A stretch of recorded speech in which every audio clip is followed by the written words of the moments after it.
El iceberg del boxeo. Bien, lo primero de todo vamos a explicar qué es esto del iceberg. Pues es una figura interesante que se ha puesto de moda en internet, en YouTube en los últimos tiempos, en la que se establece una comparación entre la parte oculta de un iceberg y la de un tema en cuestión. Entonces se habla de lo que se ve, de lo más popular y tal, y luego también de la parte oscura, lo que está debajo, lo que no se ve y tal. Entonces lo vamos a hacer del boxeo y va a ser muy interesante. Y bien, pues vamos a empezar. ¿Qué tendríamos arriba del todo? Pues el éxito, o sea, los boxeadores famosos, los grandes púgiles de la historia, aquellos que te hacían vibrar, que te emocionaban, te inspiraban: Mike Tyson, Muhammad Ali, Joe Frazier, los hermanos Klitschko, Pacquiao, Lomachenko, Canelo, el dinero que han ganado. ¡Oh, qué brutal! Mayweather, 200 millones en un combate, Pacquiao, 100 millones, Tyson también 30 millones en su día en una pelea, Mayweather con todo el dinero ahí sobre la mesa, me cago en la leche, el sexo también que han tenido, el acceso a muchísimas mujeres, que claro, Mike lo explica en su biografía, que fuese a donde fuese, era, bueno, leer su biografía porque cuenta verdaderas locuras.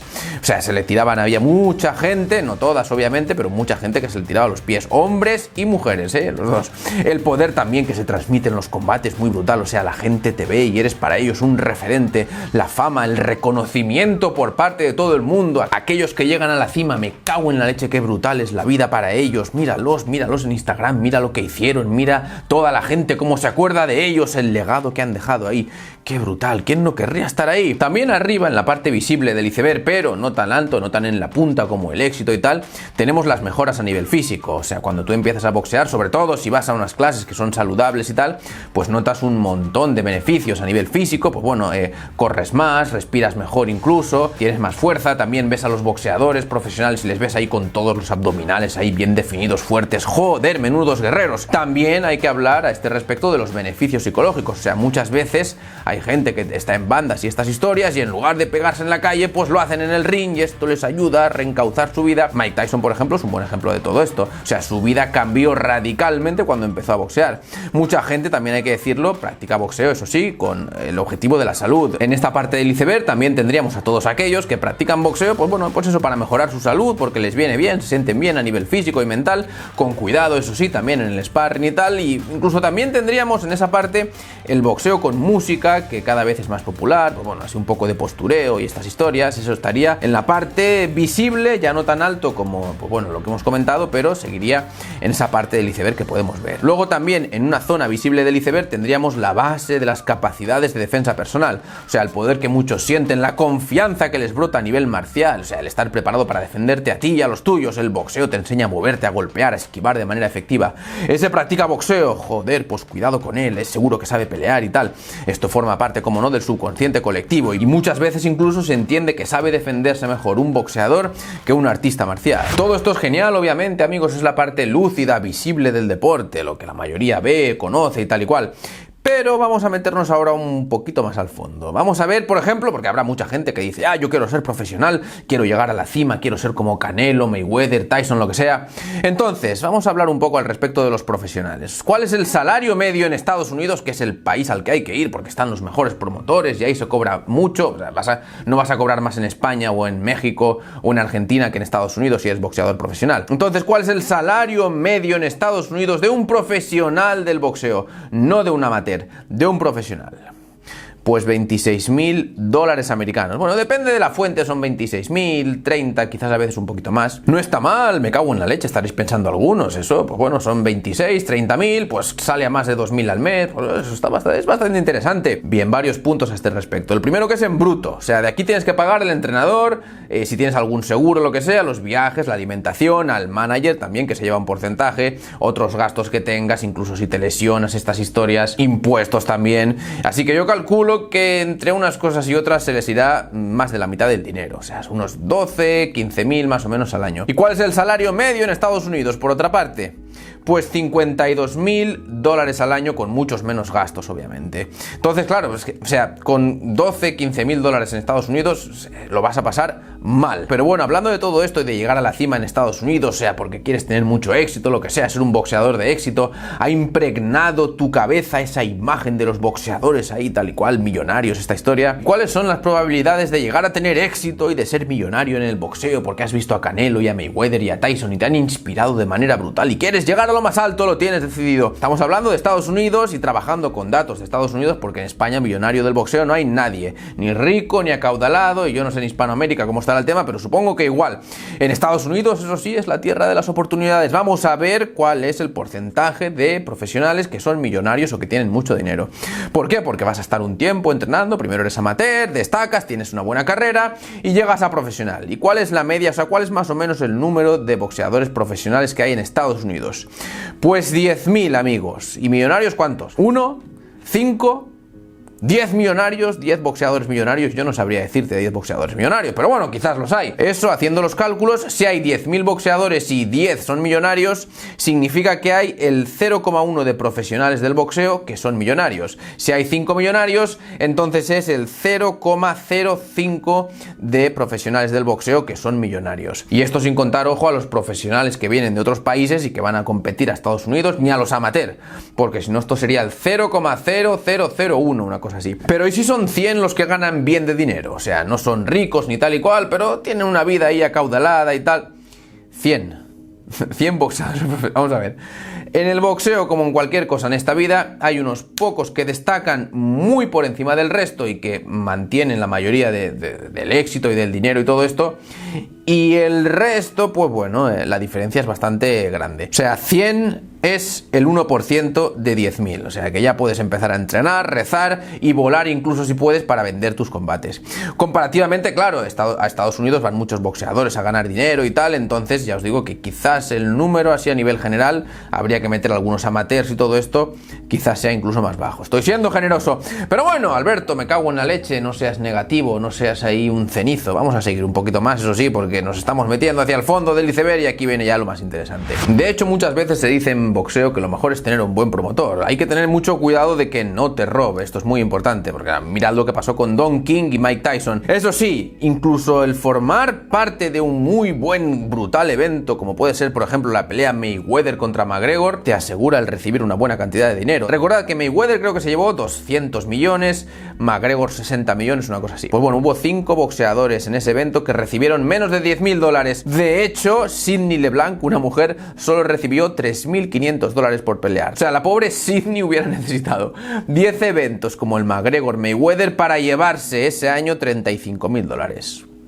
Muy bien. Algo también que la mayoría de gente no sabe es que desde 1930 la duración promedio de la carrera de un boxeador profesional se redujo de 19 años a 5 y el número promedio de peleas en su carrera de 336 a 13. O sea que si tú estás 5 años como profesional, obviamente las probabilidades de tener un gran éxito o lo que sea, pues se ven reducidas y tampoco vas a ganar muchísimo dinero. Por eso es por lo que la mayoría de boxeadores tienen empleos alternativos. O sea, en España, por ejemplo, la inmensísima mayoría de boxeadores profesionales y de profesionales de los deportes de contacto en general tienen un empleo alternativo, o sea, bien sea dando clases en su mismo gimnasio en el que entrenan tal y cual, o bien sea, pues bueno, otras historias. ¿Y por qué? Porque si no se morirían de hambre directamente. Pero claro, uno puede hacerlo porque le gusta simplemente y no para hacerse millonario. Esta historia, pues bueno, es algo normal.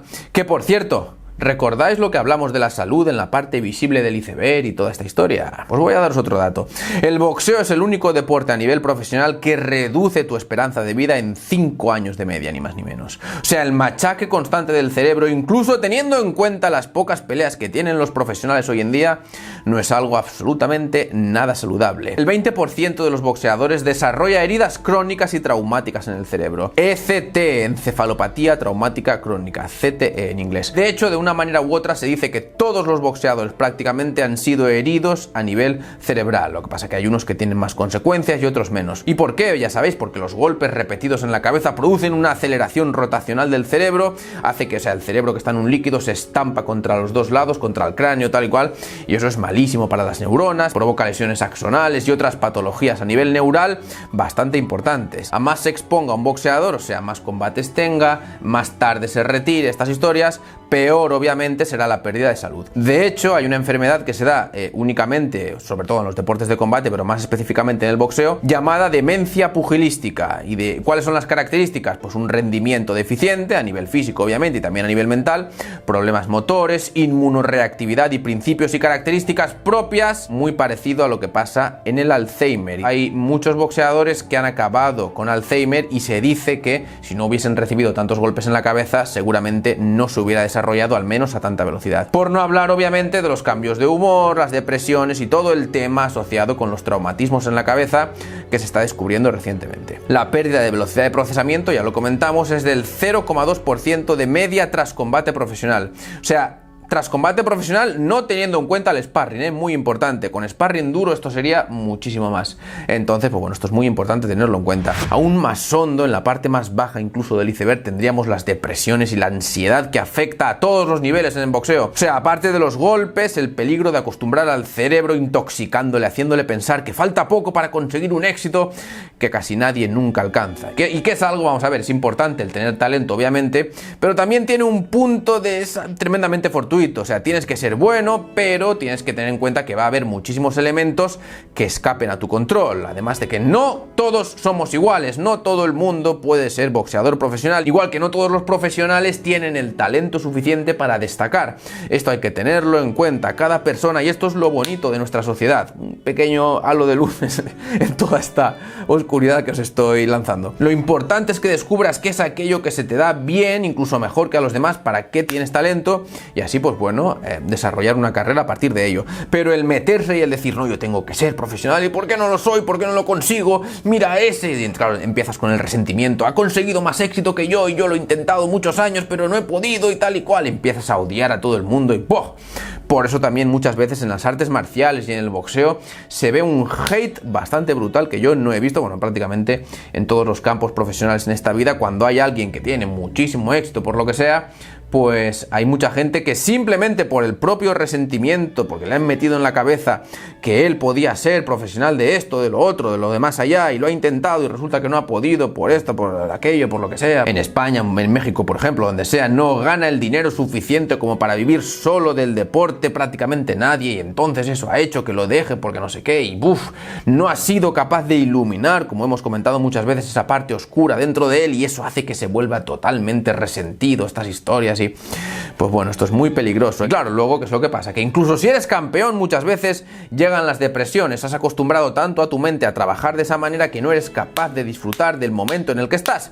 Y eso hace, pues bueno, pues mirad a Tyson Fury o a Ryan García, a Mike Tyson. Son muchísimos los boxeadores, no solo que están deprimidos, sino que llegan incluso a cometer suicidio. Esto es muy importante y de hecho esto sería un tema único para hablar en otro vídeo. Y aún queda un poquito más, hay que hacer referencia a algo que también pasa muchas veces en boxeo, y es que hay mucha gente, desalmados, desequilibrados, que aprovechan sus habilidades para hacer daño a los demás. Incluso hay gente que recluta a otros para organizaciones criminales en los mismos gimnasios de boxeo. Entonces esto es obviamente muy peligroso y algo que ensucia el deporte de una manera brutal. Afortunadamente es algo que la mayoría de gente no conoce, pero hay que tenerlo en cuenta porque también forma parte de este iceberg brutal que estamos desarrollando del boxeo. Eso sin contar obviamente la parte oscura del éxito, como que te secuestren por ejemplo a miembros de tu familia, como le pasó a Canelo, teniendo incluso la sospecha de que la policía podría haber estado involucrada. Me cago en todo, o sea, cuán jodido es esto. ¿En quién puedes confiar entonces? Y así ya vamos al fondo del iceberg, casi al fondo de la cuestión. Se suele decir que el boxeo es algo muy bueno a nivel psicológico. Ya lo hemos comentado antes, aleja a los chavales muchas veces de las calles, tal y cual, evita que se metan en problemas, en líos, esta historia. Esto es en parte cierto y en parte no. ¿Y por qué? Porque muchas veces, por no decir todas, cuando uno va a un gimnasio de boxeo, de MMA o de cualquier deporte de combate, el trabajo introspectivo es prácticamente nulo. Y no es tanto, de hecho, la transformación del individuo en sí lo que hace que éste no se meta en más problemas, sino el cambio en los hábitos de vida y entorno de la persona, porque dejas de moverte con estos, ya empiezas a ir más al gimnasio, ya no pierdes el tiempo con los cebollinos que están todo el rato ahí en el parque sin hacer nada y tal y cual esta historia. Claro, esto muchas veces da una falsa sensación de equilibrio y seguridad a los boxeadores, que cuando se ven de nuevo por alguna de aquellas metidos en alguna situación mínimamente desafiante, reaccionan de manera tremendamente agresiva. Ha habido muchos que de hecho no ven reducidos sus niveles de agresividad al entrar en un gimnasio, sino que los aumentan, aunque esto obviamente, ya sabéis, depende del lugar, el sitio, las circunstancias, el instructor y otros 1000 factores obviamente. Y bien, vamos ya al fondo del todo, amigos, a lo más profundo del iceberg, y es que desafortunadamente en boxeo no son pocas las veces en las que amateurs e incluso profesionales quedan o bien privados seriamente de sus capacidades físicas o directamente muertos. De hecho, hemos visto casos recientemente en el canal como el de Nate Valencia, Pritchard Colon, chavales que estaban perfectamente sanos y que tras un combate, ¡bum!, su cerebro se apagó. Y eso, por suerte o por desgracia, nunca sabes si te podría pasar a ti tras la siguiente pelea. Hace poco, de hecho, en mi zona, en Valencia, ha habido un chaval, un amateur, que ha muerto tras un combate. Tuvo primero una muerte cerebral, quedó en coma y bueno, pues finalmente murió. Hay unas 11 muertes cada año más o menos, se calcula en boxeo, y yo creo sinceramente que son algunas más, ¿eh? De hecho, se calcula 0,13 muertes, creo que son cada 1000 participantes o cada 1000 combates, una cosa así cada año. ¿El pelear contra otro ser humano puede ser un juego? Pues obviamente sí, y la ruleta rusa también. O sea, el tema aquí no es si el boxear es un juego o no, si es peligroso, ¿no? El tema aquí, o sea, lo peligroso verdaderamente es el pensar que la realidad se va a adaptar a la imagen o idealización que hagas sobre algo, sobre todo un deporte en el que las consecuencias a nivel de salud pueden ser más que notables. O sea, yo no sé si alguien va a tener éxito o no, ni si le va a venir bien el fracaso para tomar una nueva dirección en su vida, lo que sea, o el simple hecho de entrenar puede que sea lo mejor que le ha pasado nunca. Eso no lo sé, aunque una cosa sí te voy a decir: mucho cuidado al intentar emular o dejarte llevar por una imagen mental. Cautela con eso. Vamos a ver, bien, vamos a volver a la superficie, amigos, porque estábamos un poco metiéndonos ahí en terrenos oscuros, al fondo del todo. Y bien, vamos a ver, esto no significa que tengas que dejar, obviamente, de entrenar, boxeo, lo que sea, hacer sparring, competir incluso. Yo lo que te recomiendo es que no estés dándote continuamente cabezazos contra la pared. Esto es importante, ve adaptándote, surfeando las situaciones. Si quieres conseguir éxito, o sea, si quieres ser una persona que llegue a lo alto en un campo, lo que sea, destacar, tal y cual, ser alguien muy competente y capaz, pues estoy seguro de que lo vas a conseguir, sea de una manera, de otra. Simplemente aquí lo más importante es eso, seguir adaptándote, no tener la mente totalmente cerrada y a ser posible, pues bueno, no ser tampoco un resentido de primera división. Y nada más, esto ha sido todo en este vídeo, chicos, esperamos que os haya gustado y que lo hayáis disfrutado. Ya sabéis, tenéis mi Instagram en la primera línea de la descripción y también un correo para el tema de los entrenamientos personales. Y nada más, ya sabéis, a entrenar.